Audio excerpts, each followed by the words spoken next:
కూర్మావతారం విష్ణువు యొక్క దశావతారాలలో రెండో అవతారం. సముద్ర మథనంతో సంబంధం కలిగిన కథ.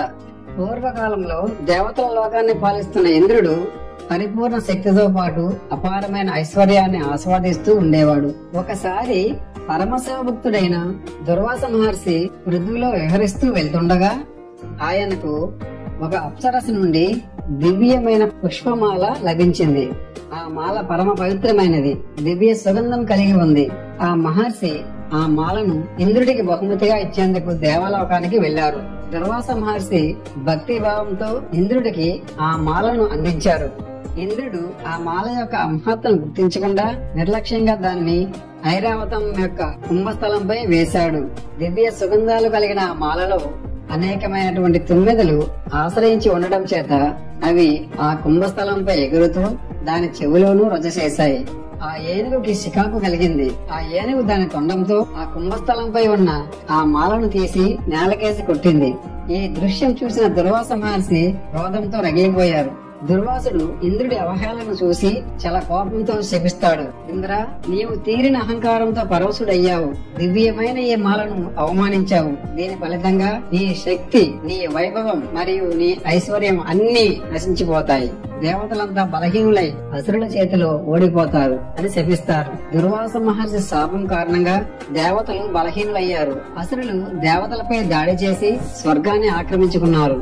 స్వర్గం అసురుల ఆధీనంలోకి వెళ్లిపోయింది. ఇంద్రుడు మరియు ఇతర దేవతలు స్వర్గాన్ని వదిలి పారిపోవాల్సి వచ్చింది. ఇంద్రుడు ఇతర దేవతలతో కలిసి బ్రహ్మదేవుడి వద్దకు వెళ్లాడు. బ్రహ్మదేవుడు వారిని విష్ణువు సన్నిధికి తీసుకువెళ్లారు. పాల సముద్రంపై వేంచేసి ఉన్న శ్రీ మహావిష్ణువు తన శేషశయ్యపై నిద్రిస్తున్నాడు. దేవతలు మరియు ఇతర ఋషులు కృతజ్ఞతాపూర్వకంగా సహృదయంతో నమస్కరించారు. విష్ణువు అనుగ్రహ భావంతో తన కన్నులు విప్పి దేవతలను చూశాడు.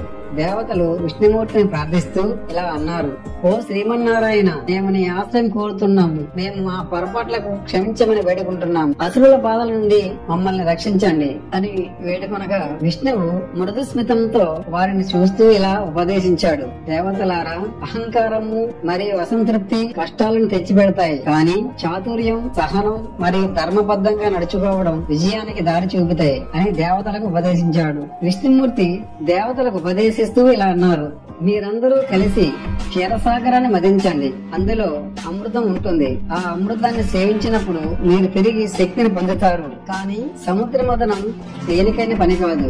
అమృతం పొందటానికి మీరు క్షీరసాగరాన్ని మదించాలి. మందర పర్వతాన్ని మదనానికి వాడుకోండి. వాస్తుకుని తాడుగా ఉపయోగించుకోండి. అసురుల సహకారం తీసుకోండి. ధైర్యం, ఓర్పు మరియు విశ్వాసంతో మదనాన్ని కొనసాగించండి. అమృతం లభించినప్పుడు మీరు మళ్లీ మీ శక్తిని తిరిగి పొందుతారు. విష్ణువు ఉపదేశాల ప్రకారం దేవతలు అసురులతో మైత్రి చేయడం మొదలుపెట్టారు. అమృతాన్ని పంచి పెడతామన్న నమ్మకంతో అసురులు కూడా సహకరించడానికి అంగీకరించారు. మదనానికి ఉపయోగించేందుకు పెద్ద మందర పర్వతాన్ని సముద్రంలోకి తీసుకెళ్లారు. అయితే పర్వతం పటత్వం లేక సముద్రంలో మునిగిపోయింది. తిరిగి మహావిష్ణువుని ప్రార్థించగా లోక రక్షణార్థమై ఆ మహావిష్ణువు కూర్మావతారం దాల్చారు. కూర్మం అనగా తాబేలు. దానిపై బలమైన డెప్ప ఉంటుంది. ఆ మందర పర్వతాన్ని అది మాత్రమే మోయగలదు. అప్పుడు ఆ కూర్మ రూపాన్ని దాల్చిన మహావిష్ణువు అతి పెద్దదైన తాబేలుగా మారుతాడు.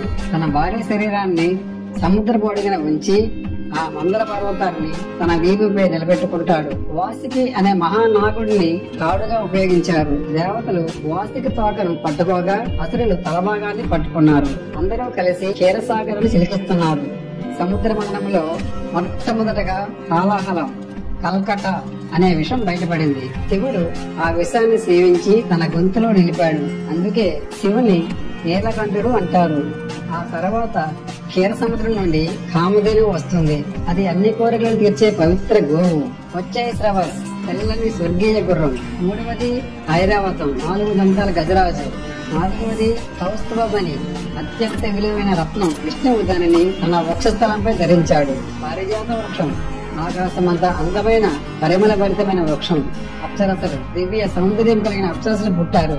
ఆ తర్వాత శ్రీ మహాలక్ష్మి సకల ఐశ్వర్యదాయిని ఆమె విష్ణువును వరించి వివాహం చేసుకుంది. వరుణ కన్యలు, గంధర్వులు కూడా స్వర్గానికి చేరారు. చివరిగా ధన్వంతరి వైద్యశాస్త్ర దేవుడు అమృత కలశాన్ని చేతబట్టి ప్రత్యక్షమయ్యాడు. అమృతాన్ని చూసిన అసురులు దాన్ని హఠాత్తుగా లాక్కోవడానికి ప్రయత్నించారు. దేవతలు భగవంతుని ప్రార్థించగా విష్ణువు మోహిని అవతారం ధరించాడు. మోహిని రూపంలో విష్ణువు అపూర్వమైన అందంగా దర్శనమిచ్చాడు. అసురులు మోహిని చూసి మోహితులయ్యారు. ఆమె న్యాయంగా అమృతాన్ని పంచుతుందని నమ్మారు. మోహిని అవతారంలో ఉన్న మహావిష్ణువు అమృతాన్ని దేవతలకు మాత్రమే పంచిపెట్టారు. అమృతం సేవించిన దేవతలు తిరిగి తమ శక్తులను పొందారు. ఇంద్రుడు తిరిగి స్వర్గాలోకాన్ని పరిపాలించసాగాడు.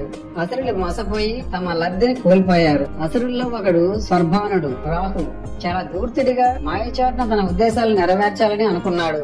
అతను అమృతాన్ని సేవించాలనే ఆశతో దేవత రూపం ధరించి అమృత సేవనానికి చేరాడు. అతను చంద్రుడు మరియు సూర్యుడి మధ్య అమృతాన్ని సేవించసాగాడు. అయితే చంద్రుడు మరియు సూర్యుడు అతనిని గుర్తించి విష్ణువుకు తెలియజేశారు. విష్ణువు తన సుదర్శన చక్రంను ప్రయోగించి సర్వానుని తలను వేరు చేశాడు. అప్పటికే అమృతం సేవించిన కారణంగా అతని తల మరణించలేదు. తల రాహుగా మరియు శరీరం కేతుగా మారిపోయాయి. ఆ పరమాత్మ అనుగ్రహం చేత వీరిద్దరూ రాహు కేతు గ్రహాలుగా పూజింపబడుతున్నారు. చంద్రుడు మరియు సూర్యుడు తమను గుర్తించారని గ్రహించి ప్రతీకారం తీర్చుకోవాలనుకున్నారు. అందుకే సూర్యగ్రహణం సమయంలో రాహు సూర్యుడిని గ్రహించేందుకు ప్రయత్నిస్తాడు. చంద్రగ్రహణం సమయంలో కేతు చంద్రుని గ్రహించేందుకు ప్రయత్నిస్తాడు. అయితే వీరు ఎప్పుడూ సంపూర్ణంగా గ్రహించలేరు. మాయా జగత్తులో ఎంత మాత్రం మోసం మాయాచర్యం చేసినా అది ఎప్పటికైనా కనిపించబడుతుంది. ధర్మాన్ని పాటించిన వ్యక్తి చివరకు శిక్షను అనుభవించక తప్పదు. సత్యం ఎల్లప్పుడూ విజయాన్ని సాధిస్తుంది. మాయా జగత్తులో ఎంత మాత్రం మాయాచర్యం చేసినా అది ఎప్పటికైనా కనిపించబడుతుంది. ధర్మాన్ని పాటించిన వ్యక్తి చివరకు శిక్షను అనుభవించక తప్పదు. సత్యం ఎల్లప్పుడూ విజయాన్ని సాధిస్తుంది. ఓర్పు మరియు సమగ్రత ఉన్నవారే విజయాన్ని సాధిస్తారు. అహంకారం ఏనాటికైనా వినాశనానికి దారితీస్తుంది. ధర్మ మార్గం ఎల్లప్పుడూ గెలుస్తుంది. సహకారం ద్వారా ఎంతటి కష్టానైనా అధిగమించవచ్చు. జై శ్రీమన్నారాయణ. ఫ్రెండ్స్, ఈ కథ విన్నారు కదా. ఈ కథ నచ్చితే లైక్ చేయండి, షేర్ చేయండి మరియు సబ్స్క్రైబ్ చేసుకోండి. శ్రీ విష్ణువే నమః. సర్వే జనా సుఖినో భవంతు. Thank you for watching.